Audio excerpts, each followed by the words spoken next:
Estamos começando mais um Direto de Brasília, que é o jornalismo levado a sério pelo canal do Grupo K e também pelo www.diretodebrasilia.com.br em todas as mídias sociais.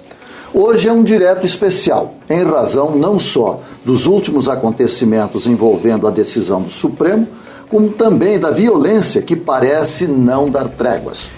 Sem dúvida, Voit, que a situação preocupa e por isso nós hoje temos um convidado muito especial e que poderá nos ajudar a entender esta situação por que passa o país.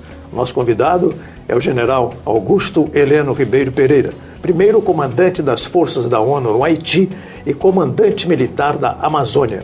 General, seja bem-vindo ao Direto e obrigado por aceitar o nosso convite.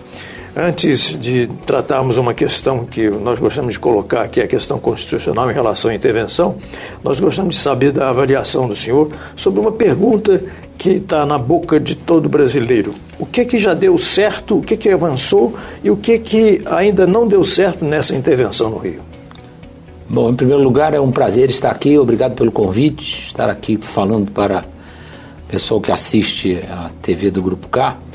E essa pergunta ela tem sido formulada por quase todos os analistas políticos, porque é o grande ponto de interrogação depois de um mês de intervenção.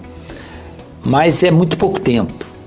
E eu acho que as primeiras palavras do Braga Neto, do João Braga Neto, eles sabem perfeitamente o que estão fazendo e a grande vantagem é que eles que começaram a intervenção nitidamente sem um planejamento anterior, começaram a planejar a intervenção no dia que ela foi decretada, mas eles conseguiram ter como o principal objetivo um trabalho de gestão, ou seja, eles optaram não por uma ação imediata, violenta ou de grandes transformações no ambiente que eles encontraram.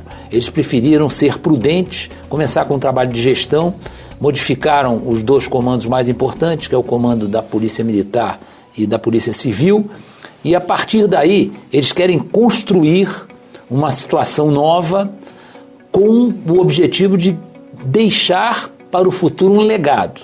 Não é muito fácil, o tempo é curto, a situação é extremamente complicada porque ela veio se agravando ao longo do tempo, como a reação do poder constituído foi pífia, não foi uma reação que apresentasse resultados, foi fortalecendo o crime organizado, fortalecendo as gangues, e isso vai fazendo com que eles sejam mais audaciosos e estejam confrontando as forças legais, o que cria uma situação extremamente delicada para os comandantes. Exatamente sobre essa questão, general. O crime organizado parece cada vez mais audacioso, talvez em razão exatamente dessa tática ou técnica empregada pela intervenção, ou seja, de ir com cuidado, estudar e tal. E o crime parece não estar acreditando nisso. Isso aí realmente é um fator que nos preocupa muito quem está observando a situação. Há um crescendo de enfrentamentos. E isso não só aumenta a probabilidade de baixas, como vai obrigando a cada vez mais empregar tropas, não só da Polícia Militar, como os agentes da Polícia Civil, como as próprias tropas do Exército. E com isso o ambiente desse confronto cada vez está mais pesado.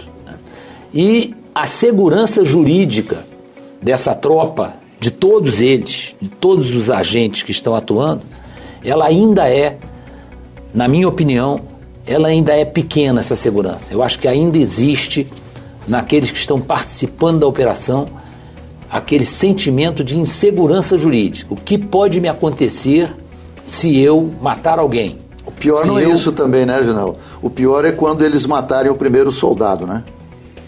Mas olha, você sabe que isso é uma coisa interessante, é uma experiência que eu tive no Haiti, né? O Haiti era uma missão de paz, então ninguém vai para uma missão de paz achando que vai morrer. Isso é óbvio, né? Vou para uma missão de paz, eu vou para lá para tentar conversar e evitar que incidentes causem vítimas.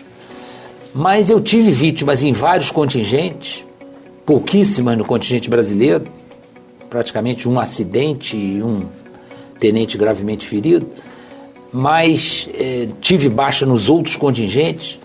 E é engraçado, isso é muito da formação militar, né?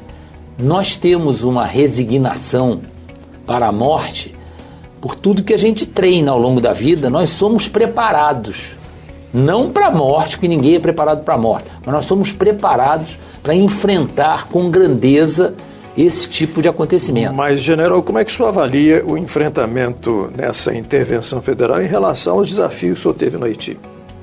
Não, tem algumas semelhanças e muitas diferenças. Semelhanças são esses confrontos em comunidades superpovoadas. No Haiti as comunidades eram bem mais pobres do que as nossas, ainda que a gente ache as nossas comunidades bastante necessitadas em termos, sobretudo, de serviços públicos, de atendimento, de colégio, muito desassistido. As do Haiti eram muito mais. A miséria que eu vi no Haiti eu nunca vi no Brasil. Mas, então, havia essa dificuldade de operação, porque mulheres, crianças pelo meio da rua, então qualquer operação de busca e vasculhamento tinha que se ter muito cuidado para não ter efeito colateral. Mas as grandes diferenças, para mim, eram, primeiro, que não havia droga no Haiti, não havia tráfico de droga. Com isso, as gangues não tinham a preocupação de manter as suas posições, aqui, por exemplo, os pontos de venda, né, os locais mais lucrativos, com sacrifício da própria vida. Lá, diante da pressão, eles mudavam de lugar, né? Então, isso foi um fator determinante na nossa atuação no Haiti. Então, a possibilidade desses confrontos encarniçados era menor, né? Por outro lado, o Haiti tinha a desvantagem dessa pobreza acarretar dentro das comunidades, além da sensação de insegurança, a fome, a sede, a falta d'água.